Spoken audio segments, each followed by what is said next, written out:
Welcome, everybody, to this week's episode. We really appreciate you joining us. This podcast really shows us how we can all learn, live, and thrive off of each other.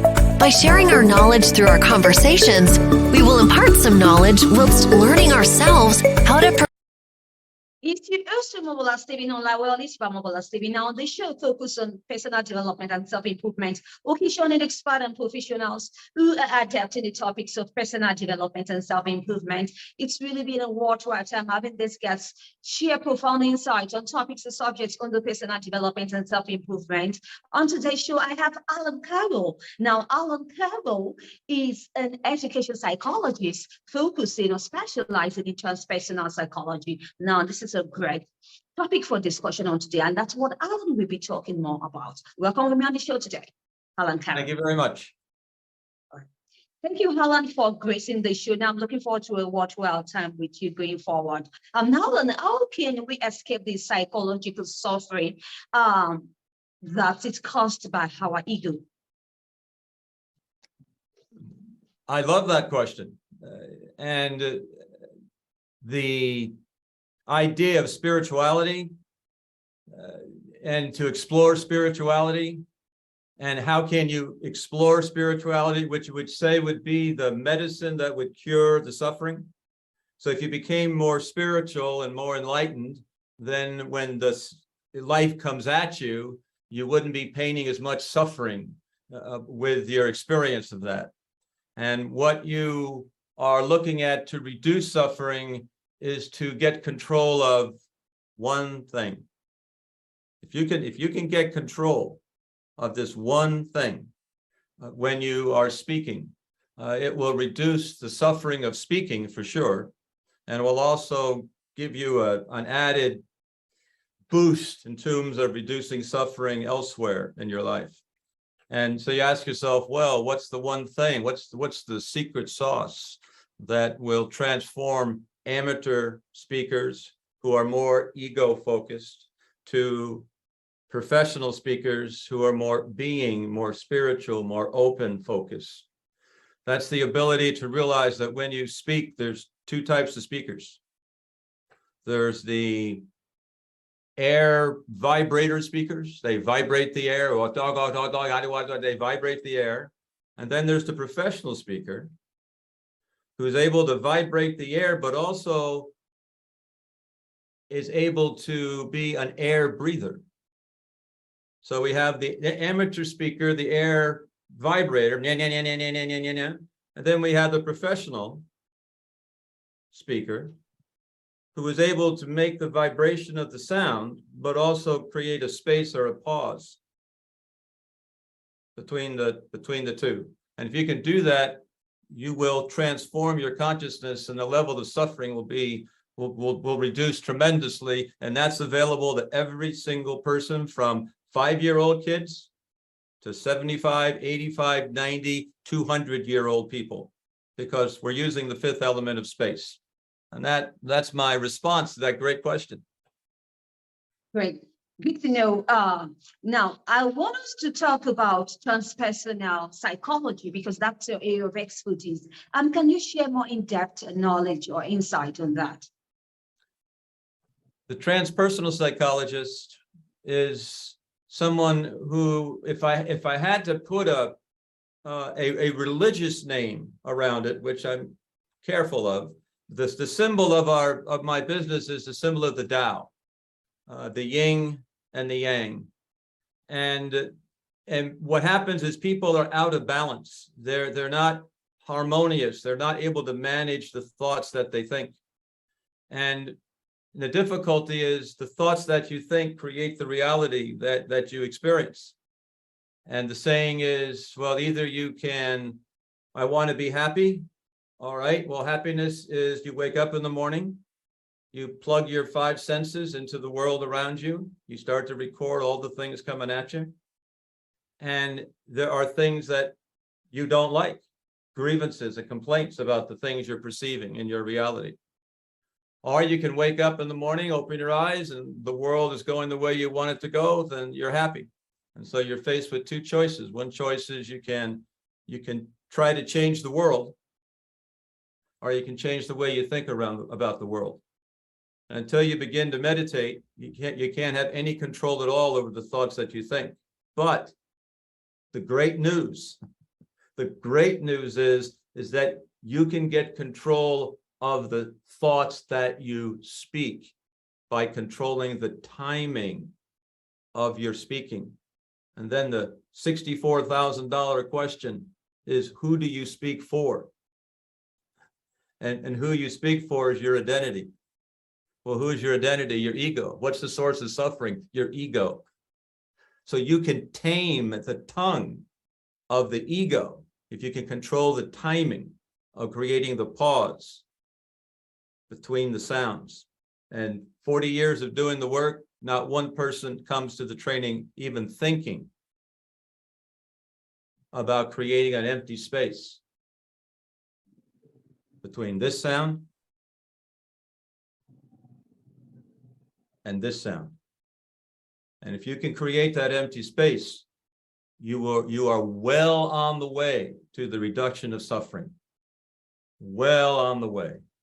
And as you reduce the suffering, the level of love that you experience, the level of joy that you experience, the level of mental stability that you experience, mental equilibrium in dealing with all the stuff that comes at you. You know, you don't change the stuff. I mean, Eckhart Tolle said can't change the situation, but 95% of the suffering is not caused by the situation. It's caused by your narrative inside your head about that situation.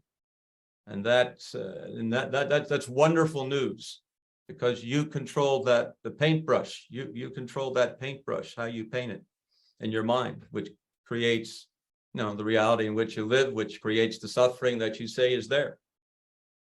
Now, Alan, I'd like you to tell me the purpose of transpersonal psychology in leadership. The idea of a leader. A leader is someone who has vision. A vision, they're like on a higher perch. They're on a tree and they're at a little higher perch. They can see a little bit more of what's going on in the world around them into the future.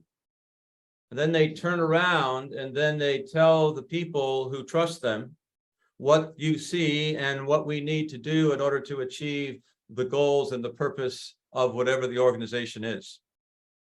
And an important part of the leadership is how well do you articulate your thoughts that you're going to say to the people who you want to follow you into that particular direction. And I tie back to the public speaking piece. To be a great public speaker has a lot to do with how stable you are when you are, how physically grounded you are when you speak. Because when you speak, you are speaking for the leadership. You're speaking for the purpose of the organization. And the saying is, no one will follow an uncertain trumpet. And so when you speak, you're like blowing a trumpet.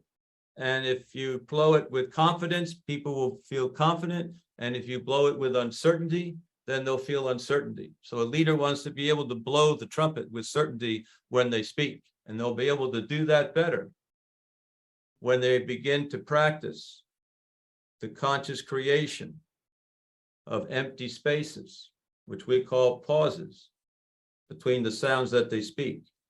And I use the term, your speaking is transformed. It will become friction-free speaking. There's no more friction. That space is like an oil that lubricates the sounds. And so as you lubricate the sounds, you free yourself from the grip of the ego. And that's the whole purpose of transpersonal psychology, is to free yourself from the grip of the ego so you can experience life as more loving and joyful and kindness, and that we're all together on the planet together as one being rather than we're separate individual identities. And most people see ourselves as separate. They don't see themselves as we are connected. Right, Alan, I want us to talk about mindfulness, which is also part of spirituality. And now, talking about public speaking, how we can incorporate mindfulness, right? in the presence of public speaking engagement? You're an expert in this regard. Can you share your insight? One of the key components of mindfulness, when you look at the definitions of mindfulness, is you are here in this moment of now, like we are right now, we're here together, and you're here without judging the moment of now. You're here without, oh, this is a good moment of now, or a bad moment of now, or this is right, this is wrong, this is correct, this is incorrect. No, this is off purpose, this is off. You're a bad person, I'm a good person. So you're constantly judging the moment that you're in. So somehow you get to a place in mindfulness where you're in the same moment, and yet you're not painting any narrative about what's so about the moment. You're not interpreting that moment. And the Latin word was tabula rasa. The tablet is empty. There's nothing there.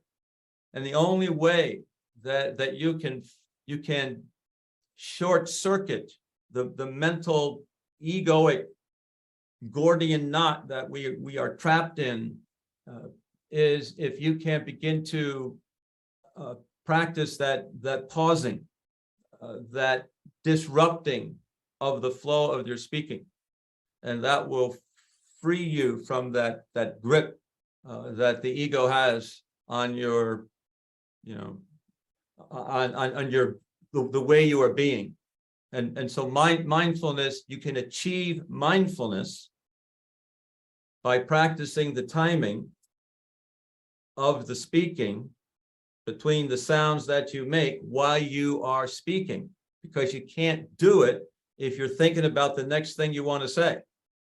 And all the speakers are thinking about the next thing they want to say, so they're not in this moment. But if you're in this moment, you can stop. And when you stop, you can breathe. And when you breathe, you become still. And when you become still, you become not agitated. And when you become not agitated, the vision that you have into the moment of now, psychologically speaking, is clear. And so now you're not contaminating your view with past thoughts. The thoughts are in the past now. They're not here blocking me from seeing what's in front of me right now. And so the wonderful thing about public speaking is that when you begin to practice that timing, you become grounded, your physical body becomes relaxed, you become an air breather, you can breathe now. Boy, the energy in the air, the prana in the air, the power that's in the air, that's now is under your control. And that's good news. That is very good news. Excuse me, Alan, don't you think this is really the process? We have our speakers who really want to, do the needful, deliver their speech as fast as possible. What timing does it take? How long does this process take? It's not a question of timing. It's a question of commitment. It's a question of, you want to build the muscle, are you willing to go to the gym? If you want to build the muscle, but I don't want to go to the gym, well, then it's not going to happen. The good news is that you can begin to practice the muscle of stillness or pausing to create that empty space. And the empty space, it's important that some of your people probably would enjoy knowing, is that the 5 elements, the earth, air, fire, and water, well, there's one element they don't talk too much about, which is the 5th element, which is the mother of the other 4 elements that exist in the physical world. The 5th element exists in the metaphysical world. That's where the spirituality stuff is. So if you can reach into the metaphysical world and take a metaphysical tool and stick it in the physical world, it will springboard you to that metaphysical world. And well, how can you do that? Well, you do that by creating the 5th element, which is space, or ether, or emptiness, or the void, or unformed, or unmanifest. You actually consciously create that space between the sounds that you speak while you're speaking. And all of a sudden you will feel in your body. And you can do that at home today. You can go home, you can get a mirror and get your body relaxed. Get you sit down, relax your body, close your eyes, and just relax your body. Just breathe out to make sure your body is relaxed.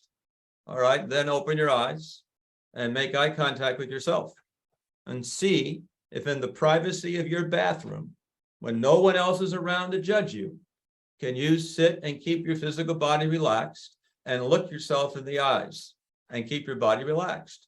Step one. You'll notice that a lot of people can't do that. They don't look at themselves in the eye. That's step one. Then you want to close your eyes, relax again, open your eyes, practice holding eye contact, then make a couple of sounds like, hello, how are you today? And practice pausing and relaxing between the sounds so it becomes natural. Right now, it's artificial, like any behavior. It's not natural. So it has to be repeated again and again and again in order to achieve that state of relaxation and control of the timing of the speaking. And that's very, very important because, well, it's just very important to be able to control the timing, and few people do. So you react to everything rather than, wait a minute, get myself under control. Some button just got pressed in my reality that caused me to get agitated and upset, maybe a little bit annoyed and angry, and be able to notice that. Whoa, Alan, take it easy. Take a breath here. Whoa, whoa, whoa, whoa. Get it back under control. Get the energy back under control. Clear the agitation. And I know your audience can't see it, but I can show you you get agitated, and when you begin to pause, all that agitation begins to stop, and you become clear again. And leaders need to be clear.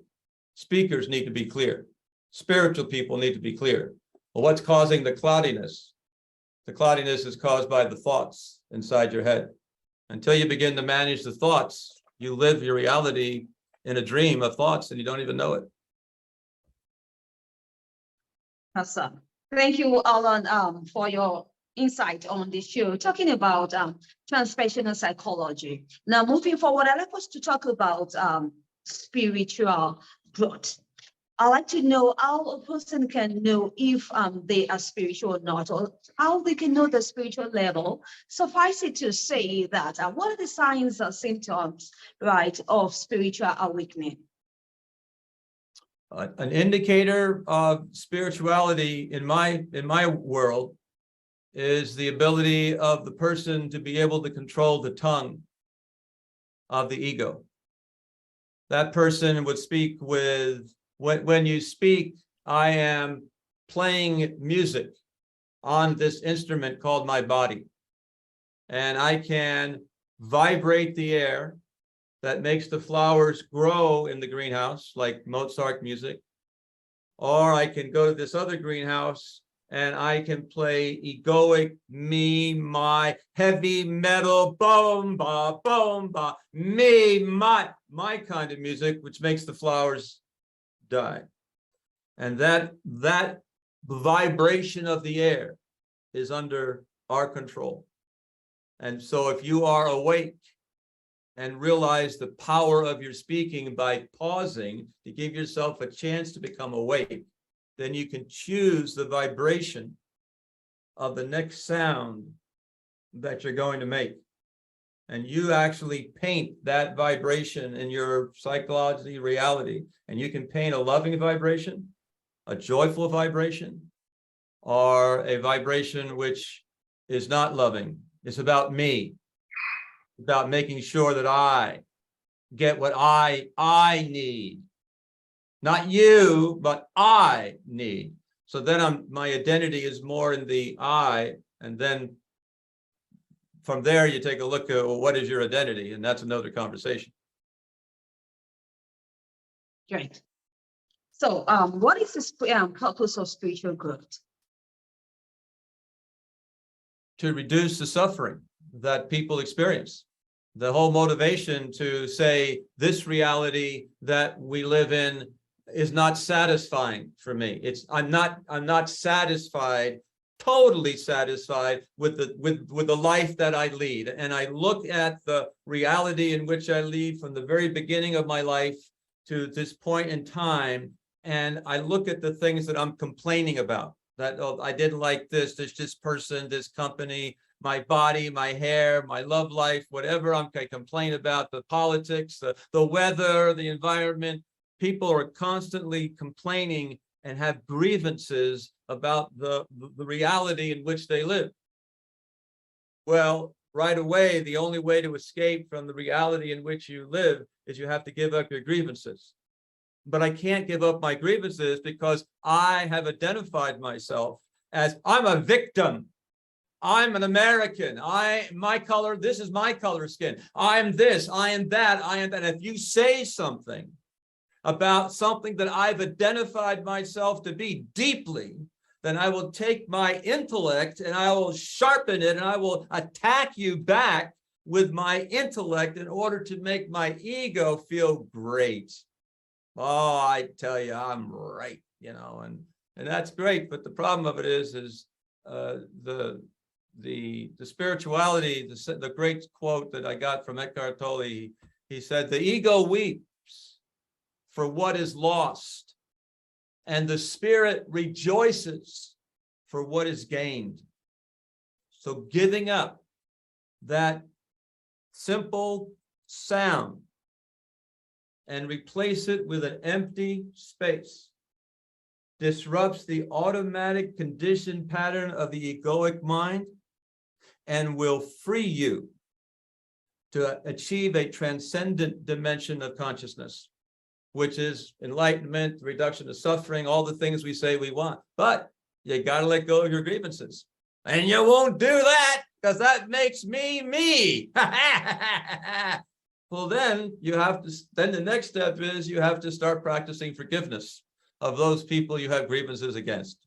And right there in the Bible, right there in the Lord's Prayer, forgive us our debts as we forgive our debtors. Forgive us our trespasses as we forgive those who trespass against us. Lead us beside the still waters, calm, still waters.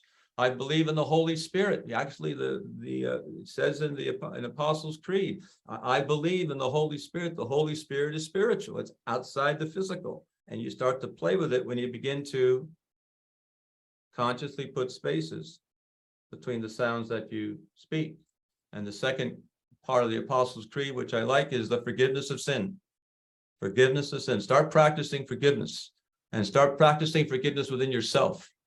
We are spiritual beings. We are spiritual beings. We are loving spiritual beings, believing we're trapped in some egoic mind that makes us think we're separated from the all, and we're not. We're spiritual beings. We're loving beings. We're kind beings. We are compassionate beings. And we just got some wires up there that you believe your identity of who you are is and you use that intellect to defend something that you're not, which is the source of the suffering. And so thought management is you got to start practicing that, and you can't practice thought management until you practice meditation. You got to close your eyes, because the big part of the problem suffering is what you see. If you couldn't see it, I wouldn't know the color of your skin. I wouldn't know all these things. I just hear a nice vibration that makes the flowers grow, or I hear a vibration that makes the flowers die. I would open my eyes. Oh, now I know. Wow. That's a beautiful illustration you got here, Alan. Thank you once again for your insight on today's show, Alan Carroll. Do you have any projects you'd like to share with my audience? Well, one of the projects we're involved in is the transformation of consciousness on the planet. And we call it the healing arts business, or the healing arts. And the breathing and the pausing and the relaxation of the physical body as you swim through that space of consciousness will transform your ability to speak, but also reduce a lot of the suffering and just boost you in that spiritual direction. website, the ACA mindfulu.com is our website, ACA mindfulu.com. And that has all the training programs we have, and we have programs that are available for people all over the planet, even in Nigeria. Good to know. Thank you for that. Wish you best of luck in the projects you have and the subsequent ones. Well, you're welcome. Thank you for the All right, opportunity. Alan, do you have any parting words you'd like to share with my audience? Say it again. Do you have any parting words you would like to offer to my audience?